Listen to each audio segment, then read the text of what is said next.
اور بعض اوقات کفار قریش نے آپ سے عجیب عجیب مطالبے کیے کہ جی آپ ایسا کریں کہ آسمانوں سے فرشتہ اترے اور اس کے پاس اللہ کی طرف سے ہمارے نام پہ لکھا ہوا خط ہو، اس میں ہمارا نام بھی ہو اور یہ بھی ہو کہ تم میرے نبی پر ایمان لے آؤ، پھر ہم ایمان لائیں گے۔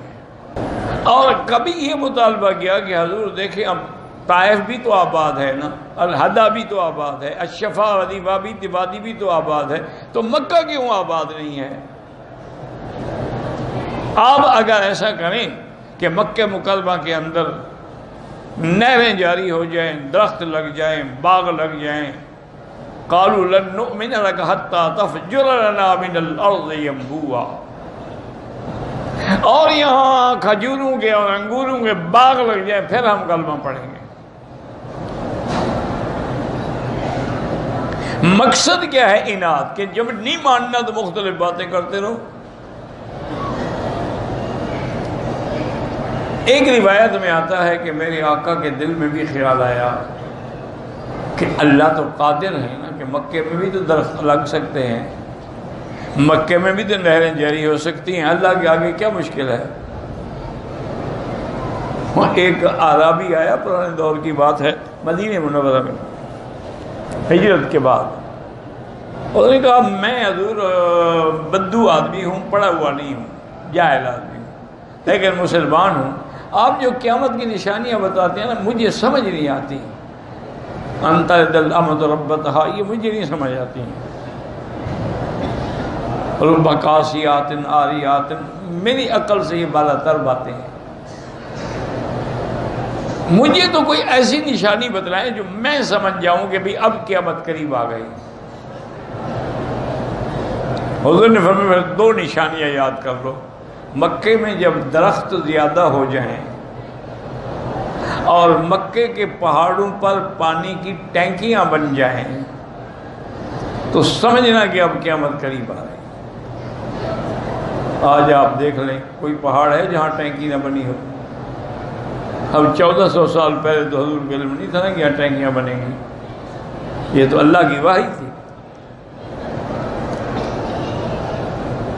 آج سے 30 سال پہلے 20 سال پہلے جو لوگ آ رہے ہیں ان سے پوچھیں گے آپ کو کبھی کوئی درخت نظر آتا تھا مکے میں؟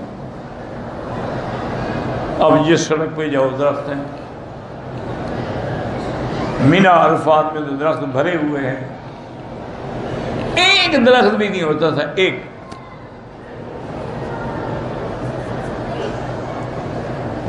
تو حضور پاک نے جو بھی بتلایا وہ اللہ کے وحی سے بتلایا اور وہ صحیح تھا۔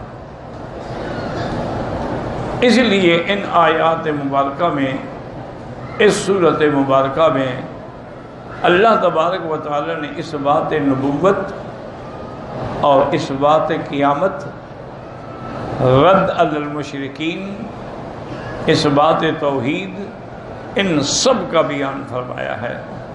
اس لیے فرماتے ہیں اقترب للناس حسابهم فهم فی غفلۃ معرضون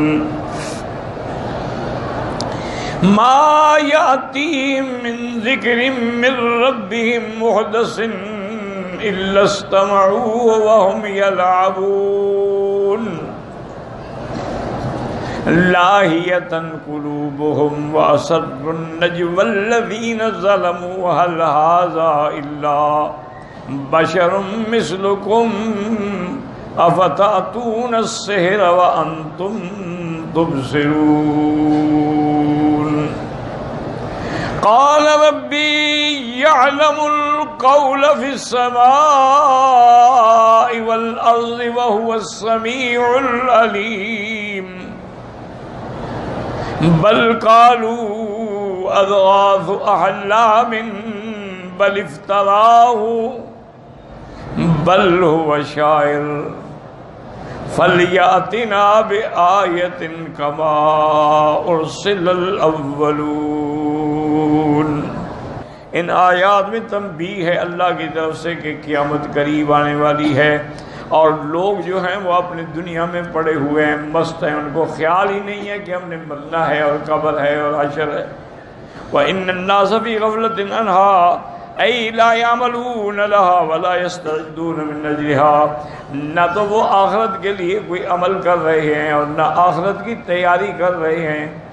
وقال النسائی حدثنا احمد بن نصر قال حدثنا هشام بن عبد الملك ابو الولید الطیالسی حدثنا ابو معاویہ قال نامش النبی صالح النبی سعید النبی صلی اللہ علیہ وسلم فی غفلت معرضون۔ قال فی الدنیا، غفلت سے مراد کیا ہے کہ دنیا کے اندر پڑے ہوئے ہیں، دنیا کے اندر غفلت پہ پڑے ہیں۔ اسی لیے اللہ فرماتے ہیں اتا امر اللہ فلا تستعجلوا، اللہ کا حکم گویا کہ آ گیا ہے، جلدی نہ کرو، قیامت آنے والی ہے۔ اقتربت الساعۃ وانشق القمر، اللہ نے فرمایا کہ قیامت قریب آ گئی اور چاند دو ٹکڑے ہو گیا۔ وَإِن يَرَوْا آیَةً يُعْرِضُوا، اور جب یہ کوئی معجزہ دیکھتے ہیں تو اعراض کرتے ہیں، منہ پھیرتے ہیں۔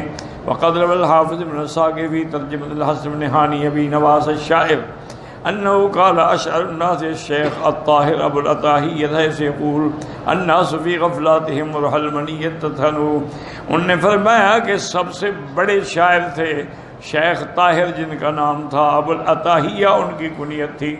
انہوں نے یہ شعر فرمایا تھا کہ الناس فی غفلاتهم، لوگ غفلت میں پڑے ہوئے ہیں اور موت کی چکی چل پڑی ہے، وہ چل رہی ہے، اور جس کا نمبر آ جائے گا وہ پستا چلا جائے گا۔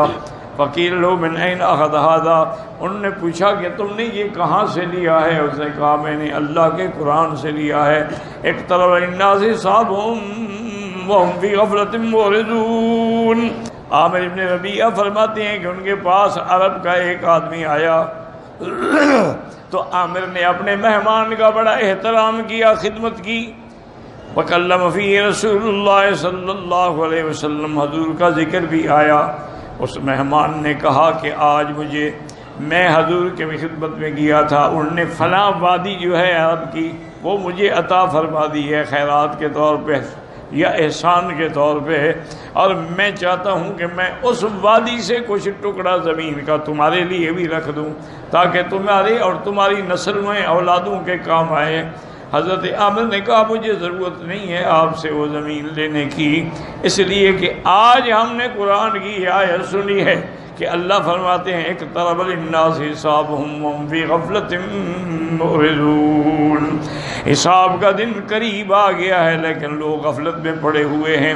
ثم اخبر تعالی انهم لا يصغون الى الوحی الذي انزل الله على رسوله والخطاب مع قریش شابههم من الكفار۔ اب اس کے بعد اللہ پاک نے قرآن میں فرمایا کہ یہ ایسے لوگ ہیں جو وحی کی طرف توجہ ہی نہیں کرتے جو اللہ نے اتارا ہے، اور قریش کو بھی خطاب ہے اور ان کے ساتھ اور بھی اسی قسم کے کفار جو ہیں جو قرآن سے اعراض کرتے ہیں۔